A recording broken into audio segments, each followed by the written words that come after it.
She was only 13, a rising star in Hawaii's surf scene, chasing waves on a perfect October morning. But in the stillness beneath her board, something massive moved. In a single strike, a tiger shark bit off her arm, leaving her bleeding out in the water. What happened next would shock the world and turn Bethany Hamilton into an icon of survival. Bethany Hamilton was born with salt water in her veins. Growing up on the island of Kauai, she wasn't just another kid at the beach. She was the kid everyone noticed. By the age of 8, she was already competing in local surf contests. By 9, she had sponsorships. Her fluid style, her competitive fire, and her calm focus in the lineup made it clear. This girl wasn't just chasing waves. She was chasing greatness. Her parents, both surfers themselves, nurtured that passion. Dawn patrols became routine. Family outings weren't to the park, but to the reef breaks. By 13, Bethany was already being whispered about as Hawaii's next breakout star, a teenager destined for the professional stage. She was fearless, even in heavy surf. Locals remember how she'd charge swells double her size with the poise of someone twice her age. Nothing seemed to shake her. In a sport where hesitation means wipeout, Bethany had ice in her veins. But that fearlessness was paired with something deeper, an unshakable faith and optimism that seemed to radiate from her. Everyone who met her said the same thing. Bethany Hamilton wasn't just a talented surfer. She was born to ride waves.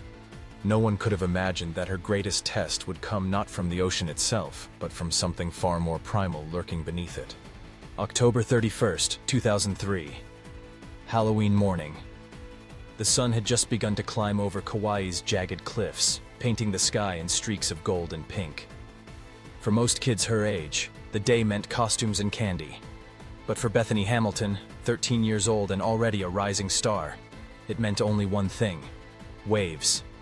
She grabbed her surfboard like she always did, her second skin, and joined her best friend Alana Blanchard and Alana's family for an early session at Tunnels Beach. It was paradise.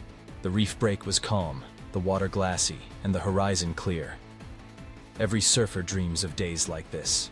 The group paddled out, joking, laughing, unaware of the silent shadow that cruised beneath. Bethany positioned herself on her board, letting the morning light dance on the water. The world was perfect, ordinary, and safe. But nature has a way of reminding us how fragile that illusion is. As Bethany drifted, relaxed, one arm draped in the water, the ocean below was anything but calm. Something massive, something ancient was rising. In just moments, the paradise of that Hawaiian morning would shatter into a nightmare that would change her life forever. Bethany floated on her board, one hand trailing in the water, a gesture of ease, of trust in the ocean she loved. But beneath her, a 14-foot tiger shark was closing in. For the predator, the shape of her board and the movement of her arms spelled one thing: prey. Without warning, the water erupted. Out of the blue, the shark surged upward with explosive force, jaws wide, teeth like serrated knives. In a single, devastating strike, it clamped down on Bethany's left arm just below the shoulder. There was no time to scream, no time to fight. The bite was so powerful, so precise, that it severed her arm completely. The shark vanished as quickly as it appeared, leaving a plume of red expanding across the turquoise water. Bethany stayed conscious. She didn't thrash, didn't panic. At 13 years old, she realized in an instant. Her arm was gone, her board torn, and her life was slipping away with the blood pouring into the sea. Her friends saw the ocean bloom crimson around her. Terror froze them. A child, their friend, had just been mutilated before their eyes. And the shark was still out there. The perfect morning was over. Survival had become the only goal. The water around Bethany was turning red, her board slick with blood. Every second counted. A tiger shark could strike again. But her friends, Alana and Holt Blanchard, didn't hesitate. They paddled straight to her side, their hearts pounding, fighting the primal terror of what lurked below. Bethany was pale but conscious, gripping what was left of her board with her remaining arm. Her strength was slipping fast. She had lost more than half her blood in moments. Yet her voice was calm, steady. She didn't scream. She didn't beg. She simply said, "I need to get to the beach." Holt jumped into action. He dragged her onto his board, trying to block the wound with makeshift pressure. while Alana and her father circled them, scanning the sea for the shadow that might return. Every paddle stroke was a battle, against panic, against the clock, against death itself. The shoreline looked impossibly far. For Bethany, every wave was a reminder that she was teetering on the edge of consciousness. For her friends, every glance at the spreading crimson wake was a nightmare. Would they reach land in time? Or would the shark return before they touched the sand? They hit the sand in a frenzy of motion. Holt and Alana dragged Bethany's limp body from the surf, her blood soaking into the golden sand. She had lost nearly 60% of her blood, an amount few people survive. Every breath she drew was shallow, fragile, as if death hovered inches away. Onlookers rushed to help, their paradise morning shattered into chaos. Towels became bandages. A surf leash became a makeshift tourniquet. Every hand pressed down, desperate to hold back the tide of red that kept spilling from her severed arm. But even as life drained from her, Bethany's composure stunned them. She didn't cry. She didn't panic. With a calm that seemed unearthly, she whispered, "God has a plan." The words silenced those around her. A 13-year-old girl, bleeding out, clinging not to fear but to faith. The seconds dragged like hours.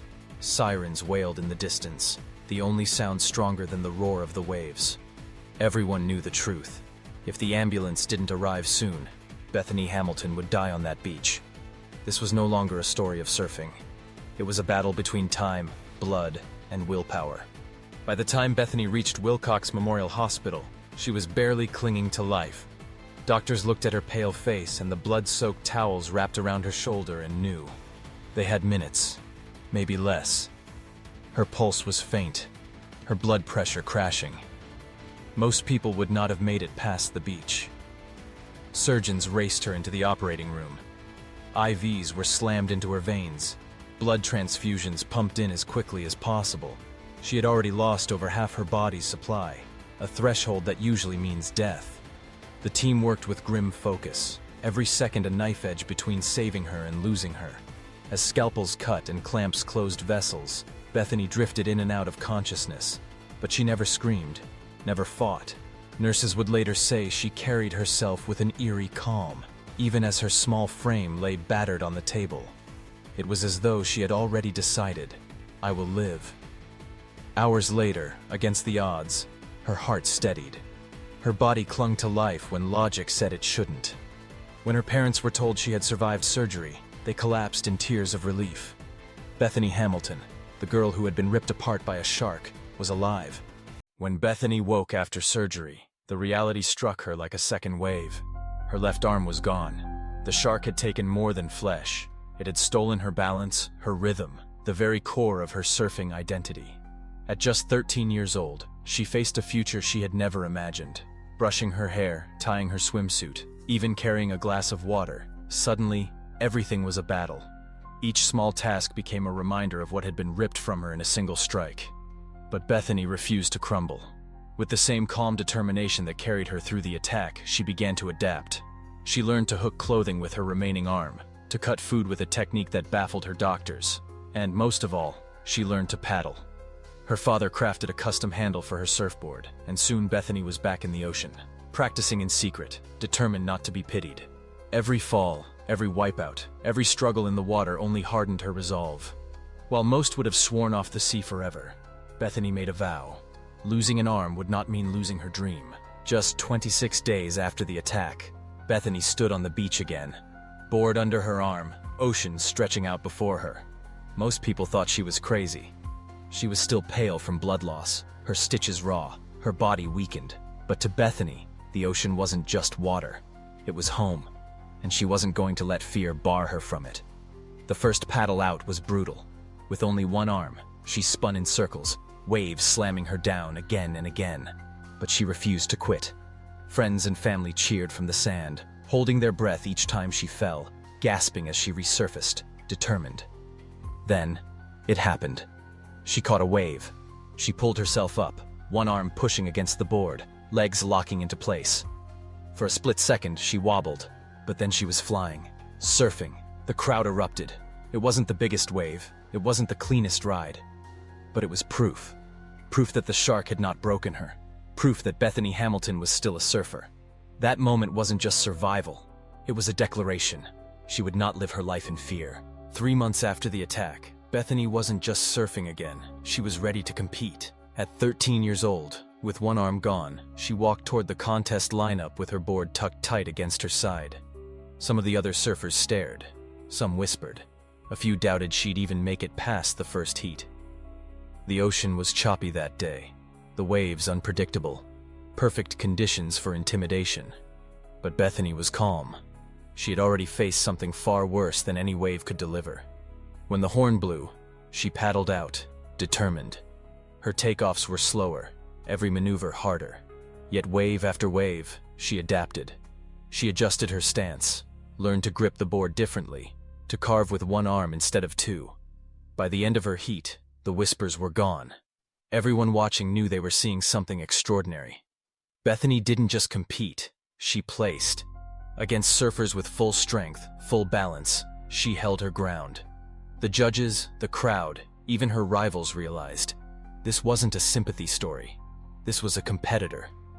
Her return to competition wasn't about trophies. It was about sending a message that resilience, courage, and willpower could outweigh even the most devastating loss. Bethany's survival and return to surfing caught fire in the media. Headlines across the world hailed her as the girl who lost an arm to a shark and went back to the waves. Overnight, her name was everywhere. Television crews crowded the beaches of Kauai. Reporters sat in her living room, asking her to relive the moment the shark struck. Documentaries and news specials replayed her story again and again. Hollywood producers came calling. She was thrust from being a teenager with a board into a global symbol of courage. But behind the cameras, Bethany was still a 13-year-old girl grappling with her new reality. Fame didn't erase the phantom pains in her missing arm. It didn't quiet the nightmares that jolted her awake, waves red with memory. Yet she faced the attention with the same steady composure she brought to the ocean. She used her platform not for pity, but for purpose. Interviews became her way of inspiring others who had lost something, or someone. Bethany's story grew larger than surfing, larger than the shark. It became a narrative of resilience that millions clung to, proof that the human spirit can endure the unimaginable. Bethany Hamilton was no longer just a surfer. She was a beacon. People who had lost limbs, who battled cancer, who faced unthinkable setbacks, began writing to her, calling her story their light in the darkness. She was 13, yet she carried the weight of being an emblem of human strength. Every time she paddled out with one arm, cameras clicked. Every time she stood tall on her board, strangers on the beach cheered. She had become living proof that tragedy doesn't define you.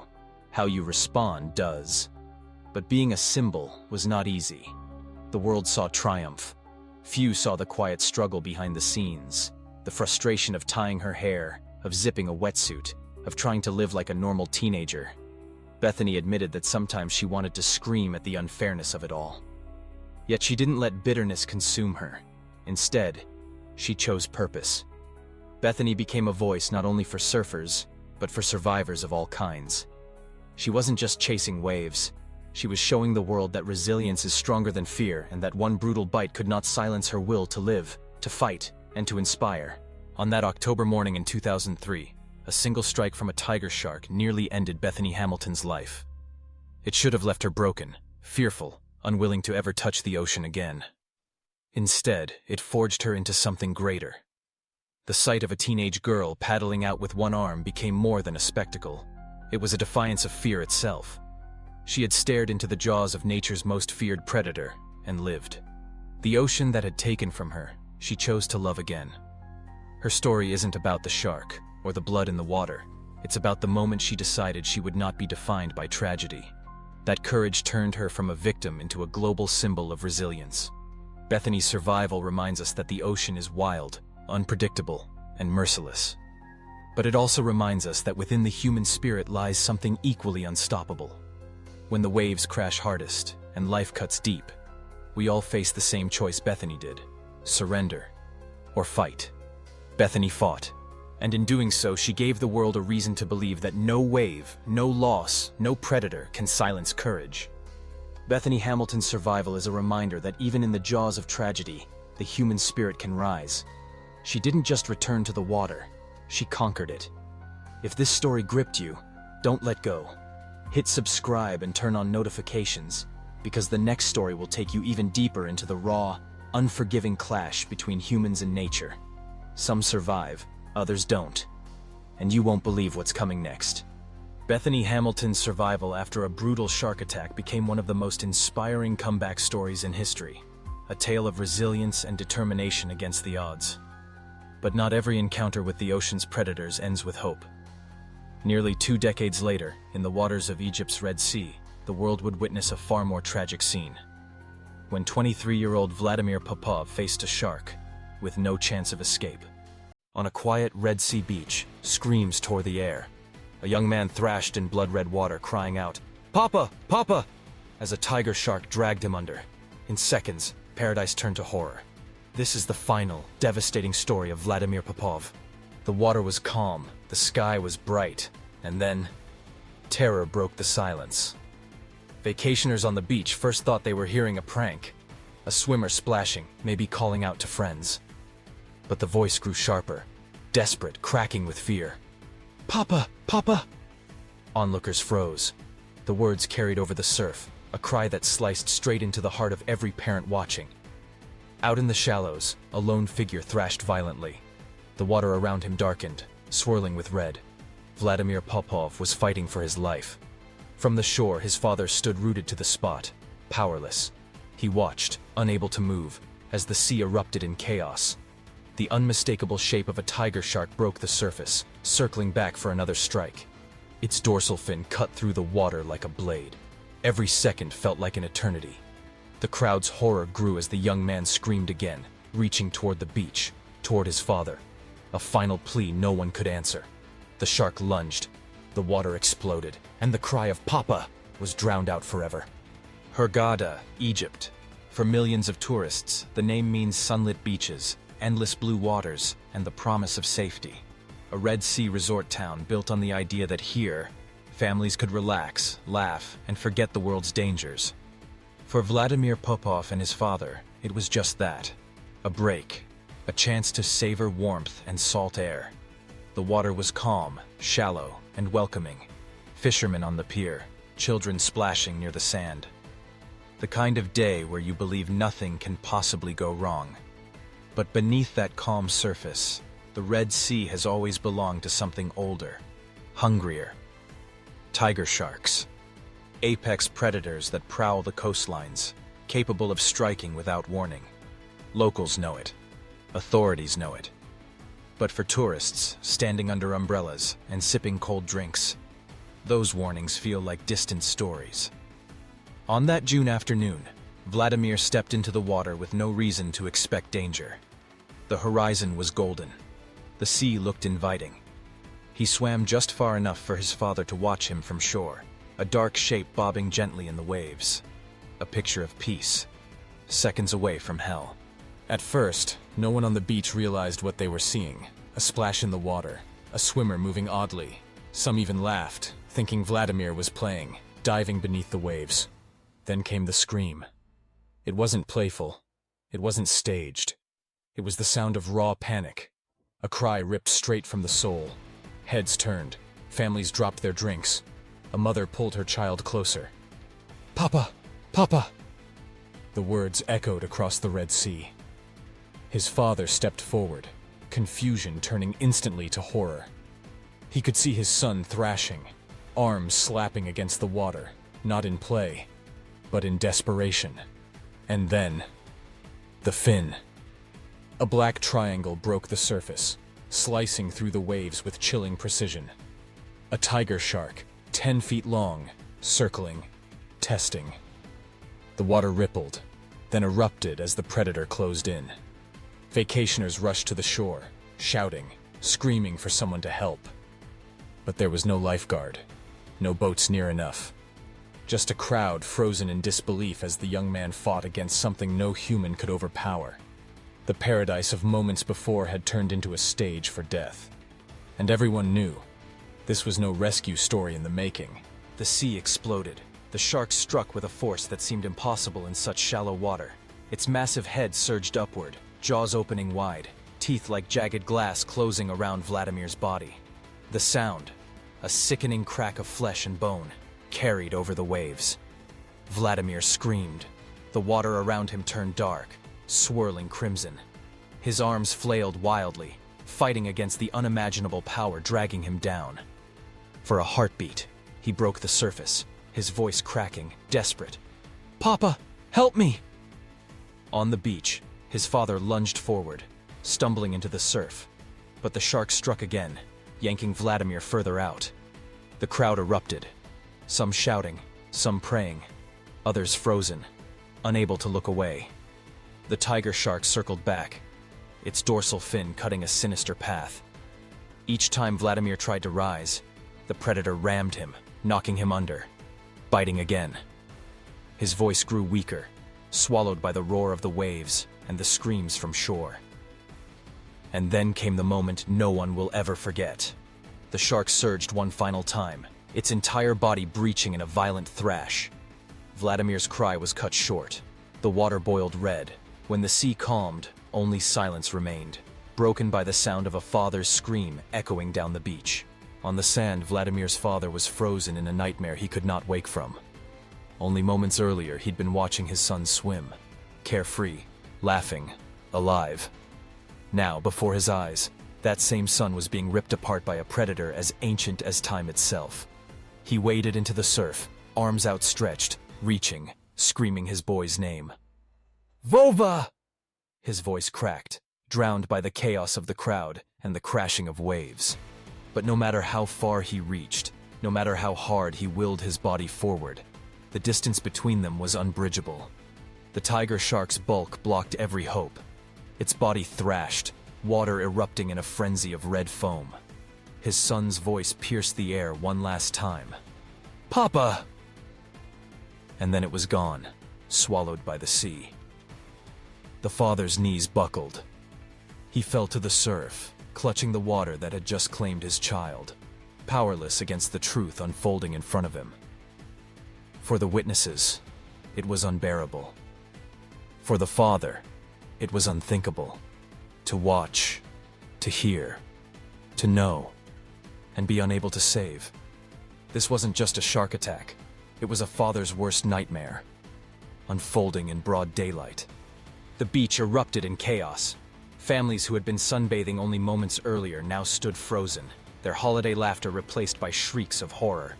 Mothers clutched their children, shielding their eyes, while others couldn't look away, transfixed by the nightmare playing out just yards from shore. Tourists pointed helplessly, their voices rising into a chorus of panic. "A shark! Oh God, it's a shark!" Some cried. Others prayed aloud, begging for the impossible, for the beast to release him, for the sea to give him back. A few brave men rushed to the water's edge, their instincts screaming to act. They hurled objects, anything they could find, inflatable toys, sandals, even stones. But the tiger shark ignored them. Its massive tail slapped against the water, sending sprays over the sand, each thrash a cruel reminder that humans were powerless here.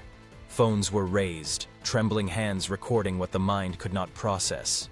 The lens captured the sound of screams, the sight of crimson waves, and the last moments of a young man crying out for his father. Onlookers wept openly, some collapsing onto the sand, their bodies racked with sobs. Others turned and ran, unable to endure the sight. But no one would ever forget the sound of helpless terror.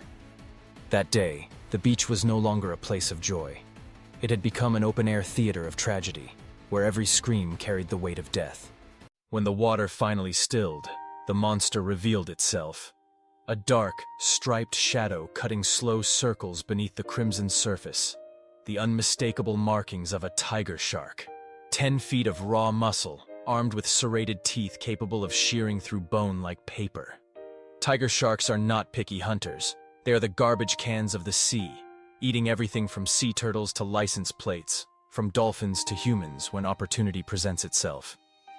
To a predator like this, Vladimir was not a swimmer. He was prey, flesh suspended in water, a silhouette too tempting to ignore. Its wide head broke the surface for an instant, jaws slick with blood. Witnesses gasped, the reality crashing down. This was not some distant danger from a documentary. This was here, in front of them, in shallow waters where children played hours before. The stripes running along its body glimmered in the sun, a cruel camouflage designed by nature itself. And behind those lifeless black eyes, there was no malice, no hatred, only instinct. In those few terrible minutes, one of nature's most efficient killers had reminded everyone of a truth too often forgotten. The ocean is not ours. It belongs to predators older than history itself. On the shore, one man's screams rose above the rest. It was Vladimir's father. He stood frozen at first, his hands trembling, eyes locked on the nightmare unfolding only meters away. Then, as the water turned red, his voice broke into a cry no one present would ever forget. "Papa! Papa!" The last words of his son still echoed in his ears. His body collapsed into the sand, fists pounding the ground, his anguish ripping through the air like a wound made audible. Some witnesses tried to hold him back, afraid he would throw himself into the water in a desperate attempt to reach his boy. But he didn't move forward. He couldn't. He was shackled by the worst curse a parent can endure, watching his child die in front of him, and being utterly powerless to stop it. Onlookers wept with him. Some turned away, unable to meet his eyes. Others said later that his cries haunted them more than the attack itself, because the shark was a predator doing what predators do. But a father forced to watch his son dragged under and torn apart. That was human tragedy in its purest, rawest form. The beach was filled with horror that day. But the loudest, most enduring sound wasn't the splash of the shark or the screaming crowd. It was a father's broken voice, echoing across the waves. When the sea finally stilled, silence fell over the beach like a suffocating blanket. The screams had faded. The splashing was gone. Only the crimson stain on the water remained, proof of what everyone had just witnessed. Some people dropped to their knees, sobbing. Others stumbled backward, hands over their mouths, eyes wide as if they couldn't trust what they had seen. A few clutched their children and hurried them away, shielding them from the sight. But there was no shielding anyone from the memory. Phones, once lifted in disbelief to record, now lowered, trembling in guilty hands. Later, many would admit they wished they hadn't pressed the record. Watching horror on a screen could never capture the raw devastation of standing there, feet in the sand, while a man was eaten alive. Tourists stood in clumps, whispering, shaking, unable to process the fact that just minutes earlier, they had been sunbathing, laughing, living in paradise. Now that paradise was shattered, and on the shoreline, Vladimir's father remained. A shell of a man, his sobs racking his body as strangers stood around him in silence, unable to offer words. Because what words could possibly exist in the face of a nightmare like this? No one swam. No one dared go near the water. The Red Sea, moments before so inviting, had transformed into something else entirely. A grave. The Red Sea did not rest. While the beach lay paralyzed in shock, authorities scrambled into action. Local police, coast guards, and divers surged toward the waterline with grim determination. Word spread fast. A tiger shark had struck, and it was still out there. Fishermen from the nearby harbor knew what that meant. They hauled their boats out quickly, scanning the water with eyes hardened by years at sea. These men had always respected the predators beneath the surface. But now, the hunt was personal. Within hours, a small fleet of boats pushed out into the crimson-stained waves. Engines roared, nets and hooks were readied, and every eye searched for a shadow sliding just below the surface. Witnesses said the shark was huge, nearly 10 feet long. Somewhere in the depths, it was circling, perhaps still agitated, still hungry. Then came the shout, a dorsal fin cutting the water. The predator that had just torn a man apart now glided within reach of the boats. The chase was on. For long minutes, men wrestled against the sea and the beast. Nets tightened, ropes strained, and when they finally dragged it aboard, the shark thrashed violently, its body hammering against the deck. The very same power that had taken Vladimir's life now shaking the boat itself. Onlookers crowded the pier, silent, their eyes fixed on the predator. Some felt relief, others only sorrow. Because no matter how many blows fell, no matter how final the capture, nothing could erase the screams that still hung in the air. On the sand he stood frozen, a father staring into the surf, powerless as the sea stole his son. He had heard the screams. "Papa! Papa!" Those words tore through him, searing themselves into his soul. Every instinct in him screamed to dive in, to fight, to save. But against the ocean and its most ruthless predator, he was helpless. He could only watch, every thrash of water, every red stain spreading across the waves, etching themselves into a nightmare he would never wake from. Witnesses later said his face carried a look beyond grief. It was something primal, a father's love colliding with the raw, merciless reality of nature. He had raised his son, watched him grow, laughed with him, fought with him, shared a life. And in seconds, it was all torn away before his eyes. When the water stilled and the beach fell silent, the father collapsed. Not from exhaustion, but from despair. He had lived through what no parent should ever endure, to hear his child call his name in their final moments, and be unable to reach them. It was not just a shark attack, it was a shattering of a bond, witnessed by dozens, felt by millions who later saw the video. And for that father, the Red Sea would never be just water again. It was the grave that swallowed his son. The sea grew quiet again, but the silence did not bring peace. On that beach, screams still hung in the air, etched into the memory of every witness. A son's desperate cries, a father's helpless agony. The images spread like wildfire, raw, unfiltered terror caught on camera. And soon, the entire world was watching. Egyptian authorities reacted with brutal swiftness. The tiger shark was hunted, caught, and killed, hauled to shore as angry crowds gathered. Officials declared justice had been served, but to those who had stood on that beach, it felt hollow. A life had been lost, and no act of retribution could bring him back. The Red Sea, once marketed as a tourist paradise, was suddenly a place of dread. Hotels emptied, beaches closed, and governments demanded answers. Was this shark sick? Hungry? Or was it a reminder that in shallow waters where families wade, the line between safety and savagery is thinner than we ever want to believe? For the Popov family, there would be no forgetting, no closure. His father's anguished cry would echo long after the waters stilled. For the world, this was more than a freak tragedy. It was a reminder that nature does not forgive mistakes, and that sometimes horror arrives in broad daylight when no one is ready. Vladimir's final word had been, "Papa." And with it, he left behind not just a father's broken heart, but a chilling echo of our vulnerability, a father's helpless cry, a son's final plea. A paradise beach turned into a nightmare that the world could not look away from. Stories like this remind us that nature's beauty hides a razor edge, and when it strikes, lives are changed in an instant. If this story gripped you, there are more tragedies, more survival tales, more moments that show how fragile we really are. Subscribe now, so you never miss the next chapter, because the next story is even darker.